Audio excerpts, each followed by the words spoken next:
तो इतने में वो काल वहां आ गया और काल ने कहा, देखा कि जोगजीत तू कैसे आ गया मेरे लोक में, वहां तो तूने मुझे मार कर निकाला था, भगा दिया था, तूने मेरी एक नहीं सुनी थी, 21 ब्रह्मांड समेत भगा दिया था। अब पहले तो बता तो पिताजी की क्या आज्ञा लेकर आया है, और उसके बाद जोगजीत आज तुझे मैं जिंदा नहीं छोड़ूंगा, तुझे बख्शूंगा नहीं। तो मेरे लोक में आया कि साथ तूने वहां से मुझे निकाला था।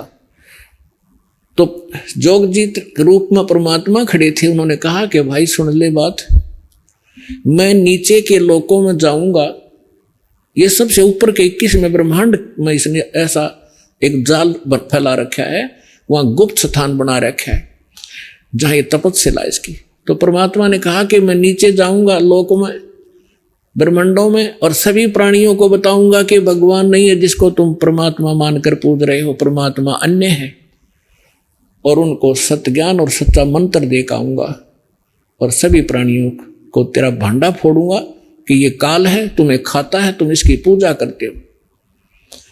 अब उसने सोचा ये तो मेरा सारा लोक उजाड़ेगा, पहले इसी को मार दूं।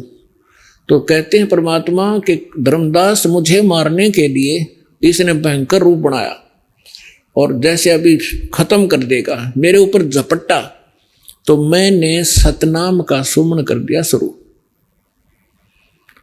अपने आत्माओं, धर्मदास जी के माध्यम से परमात्मा हमें एक संकेत बता रहे हैं कि कभी आप पर कोई आपत्ति यहां आ जा, जिसको जो भी मंत्र प्राप्त है, प्रथम मंत्र प्राप्त है तो प्रथम मंत्र, सतनाम प्राप्त है तो सतनाम का आप जाप शुरू कर दीजिए। आपकी वो आपत्ति ऐसे जाएगी जैसे कभी सोची भी ना हो कि एकदम बला न्यों टल जाएगी। सार नाम प्राप्त है तो सार नाम का जाप करिए। तो परमात्मा कहते कि मैंने उस सतनाम का मंत्र का जाप शुरू किया, और इस काल ऐसे झटका लगा इसको जैसे गिर गया पृथ्वी पर। कबीर सागर में लिखा है कि वहां से वो भाग लिया, पाताल में पहुंच गया, उस शेष नाग के लोक में जा गिरा। तो कहते मैं साथ साथ गया, इसको वहां से पकड़ के लाया कि चल ऊपर, और वहां आकर ऐसे गिर गया जैसे पक्षी की पंख कट जाती हैं, उड़ा नहीं जाता, तड़फता रहता है, फड़फड़ाता रहता है। ऐसा असहाय हो गया। जब इसने देखा कि इसके पास कोई जबरदस्त शक्ति मंत्र है, तो इसने चापलूसी की और मेरे चरण पकड़ लिए नीचे आके, और कहा कि तू मेरा बड़ा भाई, मैं आपका छोटा भाई। बड़े तो छोटे तो हमेशा जो है शरारत करते हैं, गलतियां करते हैं, और बड़े तो अक्षमा ही किया करते हैं। आप मुझे माफ कर दो, मैं तो आपको पिता के तुल्य मानता हूं। तो परमात्मा कहते मैंने कहा कि बोल क्या क्या चाहता है तू। तब इसने मुझे वचनबद्ध किया कि वचनबद्ध हो तब मैं मांगू। परमात्मा ने कहा, परमात्मा को पता था कि मांगेगा बालक। परमात्मा कबीर जी बोले कि ठीक है, मैं वचनबद्ध हो गया, मांग क्या मांगता भिखारी। तब इस काल ज्योति नरेंद्र ने कहा कि 3 युगों में जीव कम ले जाना, और चौथा युग जब कलयुग आवे, तब तब शरण जीव बहु जावे। ऐसा वचन हर मोह दीजिए, तब संसार गमन तुम कीजिए। इसने क्या मांगा कि सब 3 युगों में, सतयुग त्रेता द्वापर माही, तीनों युग जीव थोड़े जाएं। और फिर क्या मांगा कि परमात्मा जब भी कलयुग में आप आओ और अपना ज्ञान सुनाकर, अपना बनाकर आप जीव ले जाना। आपके ज्ञान को माने वो तुम्हारा हो जोगजीत, और जो हमारे यानी काल के ज्ञान को माने वो हमारा हो। आप बाई फोर्स ना ले जाना। तो परमात्मा ने कहा बाई फोर्स ले जाना हो तो मैं वैसे ले जाऊं। अब ये वहां से नहीं टेके, जब ये सारा संपन्न थे, अब कैसे रुक जाएंगे इसको वैसे ले। जैसे हजरत मोहम्मद जी को परमात्मा लेकर गए बगैर ज्ञान समझाए, वहां जाकर फिर इसने नीचे की सारी प्रभुता इनके पास थी, वहां रुके नहीं, नीचे आएंगे।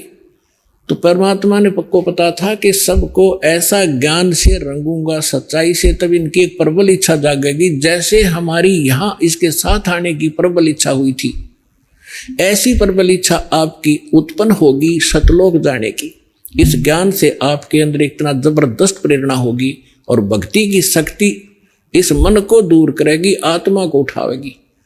फिर आपकी एक सच्ची लौ लगेगी वहां जाने की, जब आपकी भक्ति बढ़ जाएगी और यहाँ के दुख आपको साफ दिखाई देने लग जाएंगे। जितनी काल की भांग उतरती जाएगी उतना ही आपको इस ज्ञान का अधिक रोशनी प्रकाश होता चला जाएगा। तब परमात्मा से काल ने कहा था कि तीनों युगों में जीव थोड़े ले जाना और चौथे युग में जब कलयुग आवे तब आप कितने जीव ले जाना।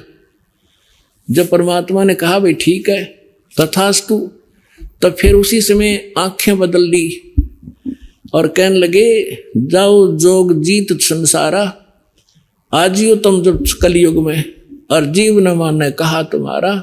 हम इन सभी जीवों को ऐसा अज्ञान से भर देंगे, देवी देव और देवल पुजाऊं या विद जीवों को भरमाऊं, यानी किसी को मंदिर कोई ये देवी देवताओं की पूजाओं पर लगा दूंगा और सब अज्ञान से परिपूर्ण करवा दूंगा अपने नकली दूत भेज के। फिर कहा कि 12 पंथ करूं मैं साजा, नाम तुम्हारा ले करूं आवाजा। 12 पंथ नाम जो ले ही वो हमरे मुख आन समोई। और जाओ जोग जीत संसारा, जीव न माने कहा तुम्हारा, जीव तुम्हारा कहा न माने हमरे और हो बाद बखाने। कि ऐसा उल्टे ज्ञान से रंगवा दूंगा अपने 12 नकली पंथ बनवा के, और 12 नकली पंथ आप ही के नाम से कबीर नाम से चलवा दूंगा। और उन 12 पंथों में जो और अनेक पंथ चलाऊं, जैसे राधा स्वामी, धन सदगुरु और ये सारे जितने भी, ये सारे काल के पंथ हैं, और या विद जीवों को भरमाऊं। तब परमात्मा ने कहा था कि ठीक है अब तो आने दो समय, फिर हम बताएंगे तेरे से।